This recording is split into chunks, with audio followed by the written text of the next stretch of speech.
bênção muito grande, pastor Carlos. Muito obrigado, que tem sido esse servo do Senhor. Vamos abaixar as cabeças, oramos. Amado Deus, obrigado, que deixaste fluir tantas bênçãos através dessa vida, já ao redor do mundo, também entre nós.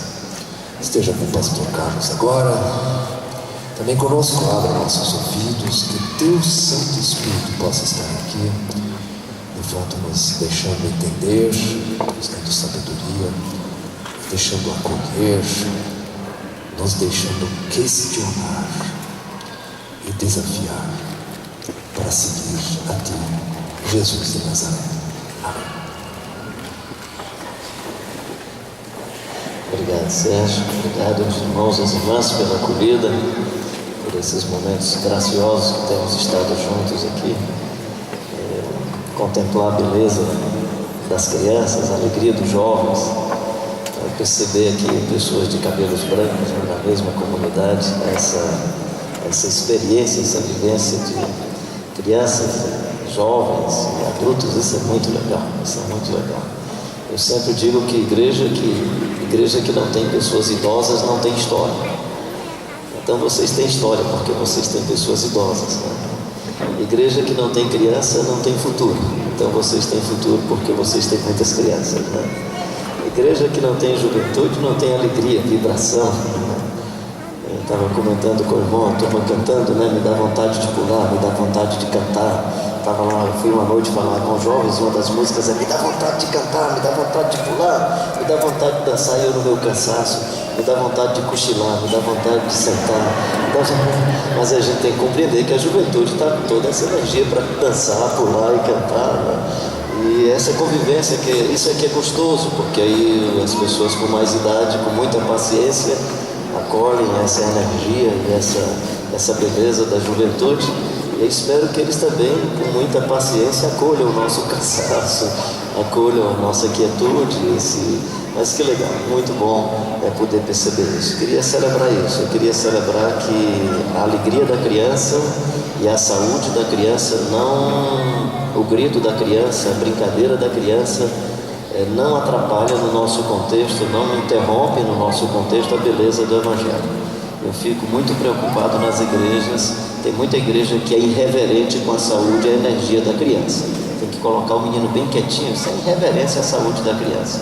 Ou seja, a burocracia religiosa não aceita a vida, a energia e a beleza da criança. Que a nossa espiritualidade continue acolhendo a beleza da criança e a beleza e a experiência de todas as idades. Ontem nós terminamos falando, né? Nós estávamos concluindo ontem falando sobre esse indicador da nossa espiritualidade, que é o amor. Ou seja, se nós quisermos identificar a espiritualidade na vida de alguém, a gente tem que perguntar o quanto a pessoa ama. Assim, em síntese, toda nossa deficiência espiritual é uma deficiência na nossa capacidade de amar. E toda nossa virtude espiritual é sinalizada também pela nossa capacidade de amar. O amor será sempre o grande sinal, o grande indicador, a grande marca, a grande tatuagem, o grande selo de que nós estamos vivendo bem a nossa espiritualidade ou não. Que sejamos homens e mulheres que amam. E o amor não depende de como o outro está, depende de como está a minha interioridade. O amor não depende muito do comportamento do outro, por isso que Deus nos ama. A despeito do nosso comportamento, Deus continua nos amando, porque Deus é amor. E como Deus é amor, Ele ama a partir da sua natureza, da sua essência. Ou seja, se nós somos seres humanos marcados pela essência do amor, se nós fomos batizados pelo amor, se nós estamos sendo aspergidos de amor, se nós somos homens e mulheres tatuados de amor, se nós somos homens e mulheres que vivemos essa experiência profunda do amor, então a nossa capacidade de amar não depende do comportamento do outro, depende de como nós estamos em nossa interioridade. Queria lhe animar então a ser uma pessoa que de maneira rápida e de maneira muito inteligente busca reconciliação com os irmãos e com as irmãs, ser um ser humano que tem uma inteligência e uma sabedoria para com um cidadão qualquer buscar a negociação diante de entreveros na vida. Jesus diz: vai no caminho, conversa com o seu amigo, conversa com o seu inimigo, conversa com a pessoa com quem você tem alguma questão, antes que isso vá para a mão do juiz. Sobre os inimigos e os opositores, ele diz: ora por eles, ora por elas, ora pelo seu opositor, ora por aquele e por aquela que persegue você. E aí ele diz por que você deve orar. Você deve orar não só pelo que vai acontecer com a pessoa por quem você ora pelo que vai acontecer com você. O texto continua e diz: ora por ele, ora por ela, para que você seja semelhante ao Pai Celestial, que faz nascer o sol e a chuva sobre os maus e os bons. Então, quando você ora pelo opositor, quando você ora pela pessoa que lhe persegue, que fez algum mal contra você, o que o texto bíblico está dizendo é: ora, porque você orando estará sempre olhando para Deus, o seu foco será Deus, e então você se tornará uma pessoa semelhante ao Pai Celestial, que faz nascer o sol e a chuva sobre os maus e os bons. E ontem falamos sobre os perversos, né? Cuidado, cautela. Então, nesse contexto de tanta violência, nesse contexto brasileiro de tanta violência, eu queria animar você a ser uma pessoa cautelosa diante do perverso. Então, só para memorização: diante dos irmãos e irmãs, busca reconciliação. No entreveiro com o cidadão comum, busca negociação. Diante de uma pessoa que lhe faz oposição ou que cria algum problema com você, se inspire na intercessão, na oração pela pessoa. E diante do perverso, cautela. Vamos ver se ficou na cabeça? Diante dos irmãos, reconciliação. Diante de um cidadão comum, negociação. Diante de um opositor, intercessão, oração. E diante do perverso, cautela. Se isso ficar na sua cabeça, eu acho que já fica legal. Hoje nós vamos conversar sobre disciplinas de espiritualidade. Eu vou me deter em pouco tempo em algumas disciplinas, para dedicar um pouco mais tempo à disciplina da oração. Deixa eu falar de um pressuposto, de uma crença que tem na minha cabeça, no meu coração, para você apenas assim, quando eu estiver falando, você já sabe que eu estou falando a partir de uma crença. Eu não acredito, então deixa eu dizer o que é que eu não acredito, para você saber em que é que eu acredito. Eu não acredito que as disciplinas espirituais que a gente pratica seja para manipular Deus. Eu não acredito nisso. Eu não acredito que jejum, por exemplo, seja uma espécie de greve de fome, e aí Deus diz: meu filho, eu estou com peninha de você, então eu vou lhe atender, porque a sua greve de fome está muito acentuada. Então eu não acredito que jejum seja para isso. Eu não acredito, por exemplo, que a solitude seja para que eu, na minha solidão, ou na minha solitude, possa dizer para Deus: eu estou sozinho, e aí me faço de coitadinho para Deus ter peninha de mim e tal. Então, nada disso. Eu acredito que as disciplinas de espiritualidade, elas são um exercício para que eu possa me desintoxicar de maus hábitos, de construções da minha cultura familiar, da minha cultura religiosa, de tal maneira que a partir das disciplinas espirituais, isso eu chamo sempre o discipulado, um dos aspectos do discipulado no meu entendimento, é um exercício e uma prática comunitária onde nós aprendemos a nos desintoxicar de todas as mazelas, de todos os maus hábitos, de todas as coisas que são ruins para a vida, que são anti-Deus, que são anti-vida. E aí a gente, praticando essas disciplinas espirituais, nós não estamos fazendo barganha com Deus ou dobrando Deus para os nossos interesses. Nós estamos apenas parece não ser relevante, nós estamos então gerando dentro de nós a possibilidade de nos tornarmos pessoas que andam mais parecidas com Jesus Cristo de Nazaré e que tem uma vida humana mais bonita, gente que se torna mais gente que assume o projeto de Deus para a vida, gente que assume o plano de Deus para a sua existência. Então, uma dessas disciplinas que a gente vai encontrar em Mateus capítulo 6 é a disciplina da filantropia. Ele diz: quando você der a esmola com a mão direita, não permita que a mão esquerda veja. Claro que Jesus vai falar de várias disciplinas, mas o grande tema do capítulo 6 é cuidado para não fazer publicidade pessoal com as virtudes que Deus concede a você. Cuidado para não aproveitar das suas virtudes para você ter prestígio e fama. Cuidado para não aproveitar das coisas sobrenaturais, dos milagres, por exemplo, para promoção pessoal e para promoção institucional. Então a ideia de todo o capítulo 6 é cuidado para não se projetar em torno dos dons, dos ministérios e das virtudes que Deus concede a você. Por que Jesus vai falar sobre isso com relação à filantropia? Porque todo agente compadecido, quando faz alguma coisa pelo pobre, na filantropia, na obra social de assistência principalmente, a grande tendência é você promover quem faz e não quem é assistido. Ou seja, não é o necessitado que se promove. Jesus tinha tanta lucidez sobre isso que ele diz: cuidado para quando você estiver fazendo uma coisa com a mão direita, a mão esquerda não esteja aplaudindo.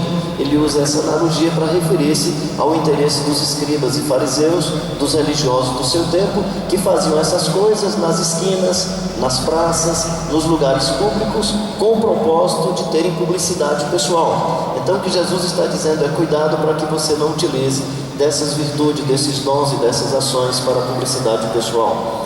Quando ele fala sobre a filantropia, é porque a filantropia tem esse risco. Ou seja, qualquer igreja que faz filantropia, a grande tendência é ela ser reconhecida publicamente pelo que faz.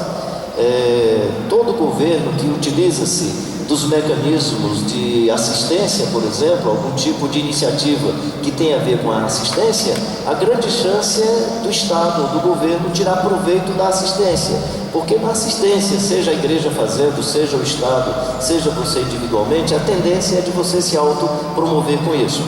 A justiça é diferente. Você pode observar todos os homens e mulheres que se envolveram com lutas por justiça, garantia de direitos, em geral morreram precocemente.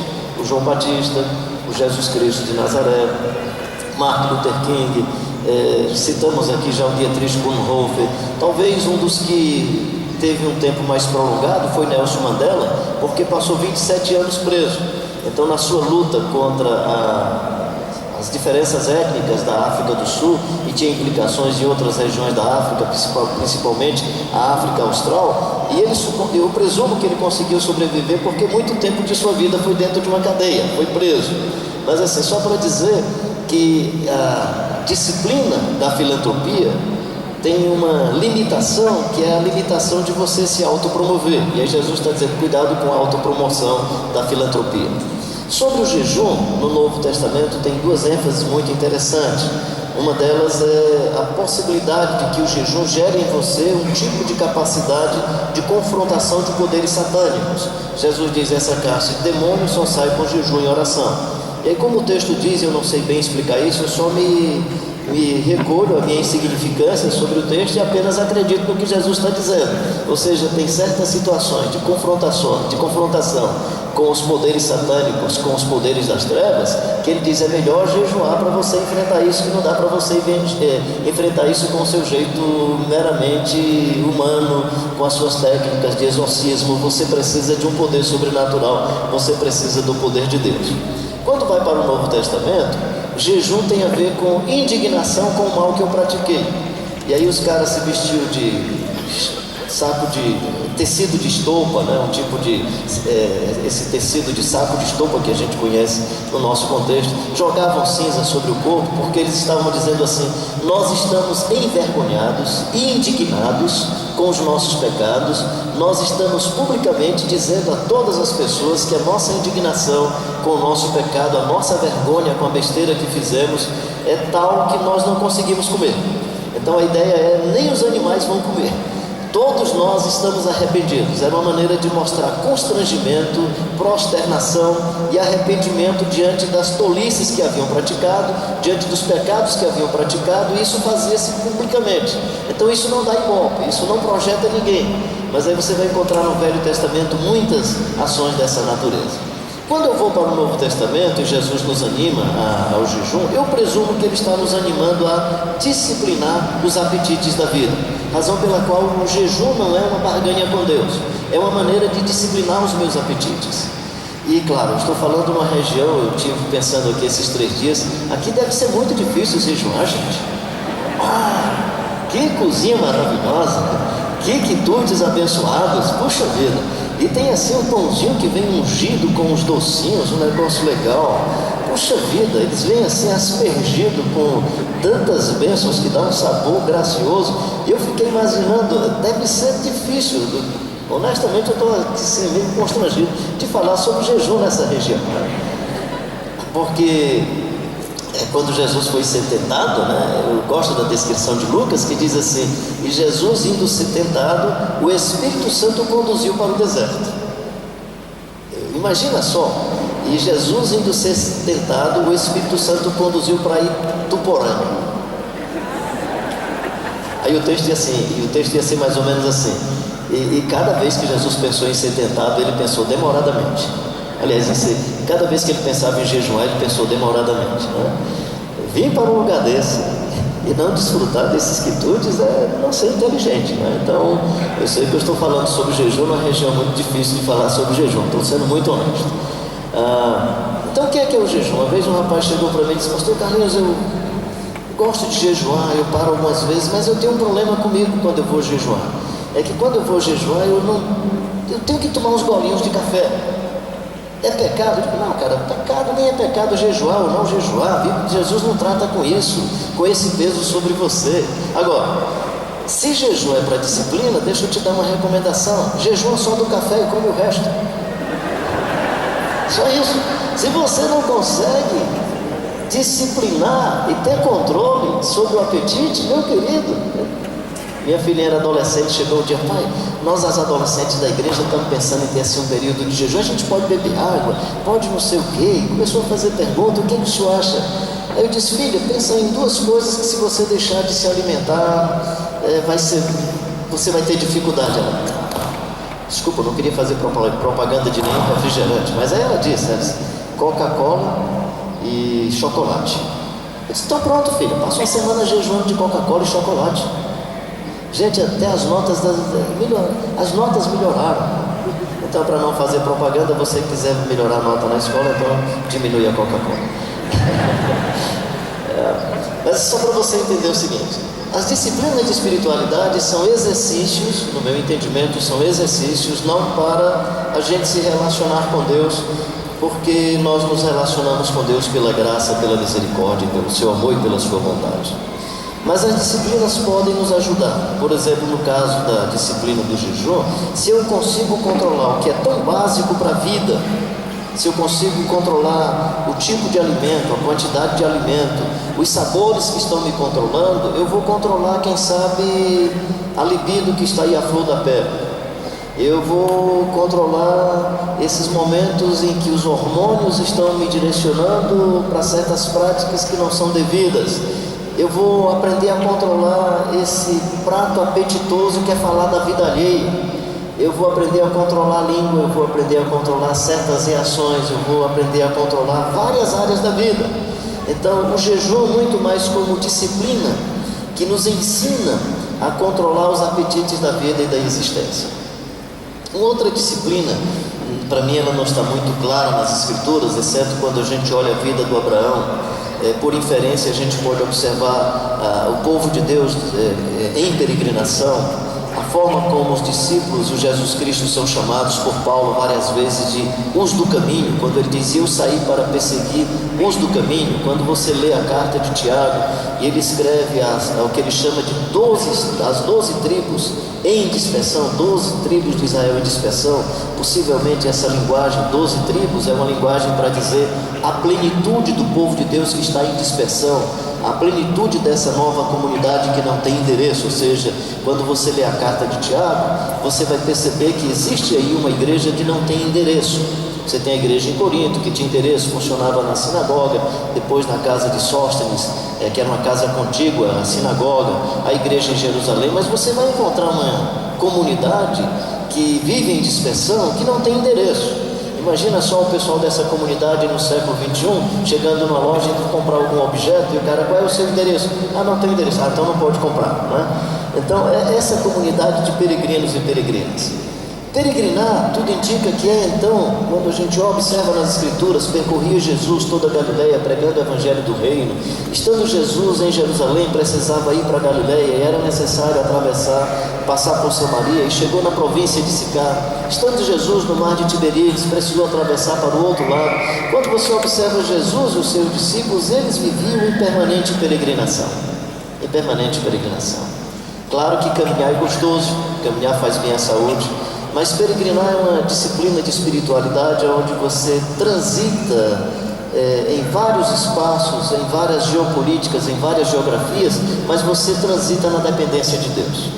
Eu gosto de fazer peregrinação, pego a mochilinha e saio aí caminhando cerca de 150, 155 quilômetros, boto R$10 no bolso, nunca voltei com mais de R$10, nem nunca voltei com menos de R$10, né? E aí fica hospedado onde o pessoal lhe hospeda, você come aonde lhe dá comida, e é muito interessante você perceber o cuidado e a provisão de Deus. Mas o que mais legal desse negócio, uma vez eu fui me aproximando assim na zona rural, BR-405 no Rio Grande do Norte, eu vi uma pequena fazenda e eu fui me aproximando, e quando eu fui me aproximando, os cachorros começaram a latir, e ninguém na varanda mandava que os cachorros parassem. Imagina só, chega um cara estranho, então o cachorro começa a latir, e aí o pessoal até acha bom, que é para mandar embora mesmo, né? E aí eu fico pensando, né? Imagina você chegar num canto que só cachorro cumprimenta você, que só cachorro reconhece quem é você, e assim não é dizendo bom dia legal não, é dizendo vai embora, não é? E aí você descobrir que você é um ser humano feito à imagem e semelhança de Deus, que não depende de título, que se abraçarem tudo bem, mas se não abraçarem a vida continua. Imagina só, aquela senhora que tinha um fluxo hemorrágico, que toca na orla da vestimenta de Jesus, ela não conseguiria se Jesus estivesse transitando a 60 km por hora. Ela só conseguiu tocar na orla da vestimenta de Jesus porque Jesus gerou um espaço de contato, de aproximação. Então eu entendo a peregrinação como um gesto de despojamento, mas também como um exercício pessoal de nos tornarmos iguais. Se você vai aí nas ruas e encontra um cara num carrão bonito, aí você imagina, é grande empresário, é um doutor. Quando você está peregrinando, todos nós somos iguais, todos nós somos andarilhos, todos nós nos reconhecemos como iguais. Todos nós nos entendemos simplesmente como ser humano feito à imagem e semelhança de Deus, e se quiser, marcados pela vida do Jesus Cristo de Nazaré. Creio que a peregrinação é um dos exercícios mais inusitados para a vida. E quando eu estou falando de peregrinação, não estou falando de caminhada, porque aí você, por exemplo, que tem limitações físicas, poderia não estar peregrinando. Eu falo de peregrinação muito mais como paradigma, muito mais como um jeito de ser, até porque nós somos peregrinos nesse mundo. Esse mundo não é o nosso endereço. Essa geografia não é a nossa geografia final. Nós somos peregrinos na terra. Eu e você somos peregrinos, nós estamos aqui de passagem. Por isso que não é compreensível para quem é peregrino viver acumulando bens. Por isso que não é compreensível para quem é peregrino ficar garantindo a estabilidade aqui sem garantir um acúmulo de tesouros na eternidade a partir de virtudes, princípios e valores que a traça e a ferrugem não corroem. Traça e ferrugem não corrói amor, traça e ferrugem não corrói justiça, traça e ferrugem não corrói misericórdia, bondade.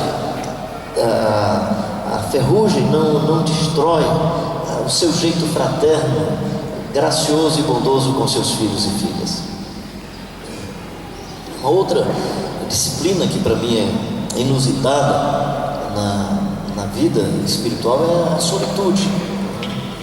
Eu gosto muito da descrição do Mateus sobre o Jesus de Nazaré, porque aliás, Lucas, o Mateus diz que Jesus ia ser tentado e o Espírito Santo o conduziu para ser tentado no deserto. O Lucas faz uma descrição sutil, muito interessante. A ideia do Lucas é mais ou menos assim: Jesus ia ser tentado e o Espírito Santo o conduziu para o deserto. É como se o Lucas estivesse dizendo: o Espírito Santo conduziu Jesus para uma geopolítica onde a tentação é menos aguçada. Essa turma aqui que estava cantando, né? Palco, público à sua frente, o risco de tentação de prestígio e fama. Eu que estou aqui fazendo a exposição bíblica, o microfone, eu sozinho aqui falando, tenho o microfone na mão, o risco de poder, o risco de manipulação, a tentação de confundir o bom testemunho com prestígio e fama. Então é muito interessante quando Lucas diz assim: e Jesus foi conduzido ao deserto quando foi ser tentado, porque Jesus foi tentado nos 3 grandes temas na vida. Presumo que tanto Mateus quanto Lucas, na verdade, eles não estão dizendo que Jesus foi tentado 3 vezes. O que Mateus e Lucas estão dizendo é que todos nós somos sempre tentados em 3 grandes temas da vida. Todos nós somos tentados ao poder, todos nós somos tentados ao prestígio e fama, e todos nós somos tentados à acumulação de bens. Se você é o Filho de Deus, transforma essas pedras em pães, mostra que você tem poder. Tudo indica que a tentação não era o apetite do estômago, era o apetite do poder público. Mas no deserto eu posso vencer esse poder, porque no deserto eu não tenho aplauso, no deserto não tem ninguém, você está sozinho, então é mais fácil vencer a tentação do poder no deserto. E a tentação é sempre uma linha muito tênue entre o pão que é necessário à vida e a utilização do pão para mostrar poder. A tentação é uma linha muito tênue entre o sexo, que é uma bênção de Deus para a vida, e a utilização para fazer do outro objeto de cama. A tentação é uma linha muito tênue entre o texto bíblico, entre a palavra de Deus e a manipulação que eu posso fazer do texto bíblico para ter poder sobre as pessoas. A tentação é uma linha muito tênue. Suba no pináculo do templo porque você é um cara que tem prestígio. Você tem tanto prestígio que quando você subir no pináculo do templo, fizer menção que vai se atirar de lá, os anjos vão correr para lhe sustentar. A tentação ali é muito tênue entre o testemunho e a fama e o prestígio, entre a boa percepção que os outros têm sobre você e a possibilidade de você tirar proveito disso para se mostrar entre os outros que você é melhor do que as outras pessoas. A tentação é uma linha muito tênue entre a maneira como nós, seres humanos, lidamos com os bens da natureza para a sobrevivência, ou a maneira como nós exploramos de tal forma os bens da natureza que a natureza reage. É uma tentação para acumular os bens que são bens da natureza para o bem comum de todos e todas. É uma linha muito tênue entre tudo isto te darei se prostrado me adorares. Ou seja, o Brasil vive essa tentação. Nós somos um dos países mais injustos do mundo no que diz respeito à concentração de renda. Nós somos um dos países mais injustos, ou seja, nós temos um pequeno percentual de pessoas dominando e controlando os bens de sobrevivência de todos os seres humanos da nossa nação. Nós somos um dos países que tem o maior índice de pessoas abaixo da linha da pobreza. Gente, o que é a linha da pobreza? O que é viver abaixo disso? Que coisa mais absurda! Pessoas que para sobreviverem não têm mais do que $2 para se alimentar com toda a família por dia. Então, quando Jesus quer exercitar a sua solitude, ele vai para o deserto. Mas nós não temos deserto aqui no nosso contexto. Como é então que o ser humano que vive no contexto urbano trabalha a experiência de solitude no deserto? Por isso que eu digo que no mundo urbano, a experiência da solitude é uma experiência de administrar o ouvido mais íntimo da alma e do coração. Até porque nessa turma do barulho e nesse nosso barulho urbano, industrial, o movimento dos carros, né?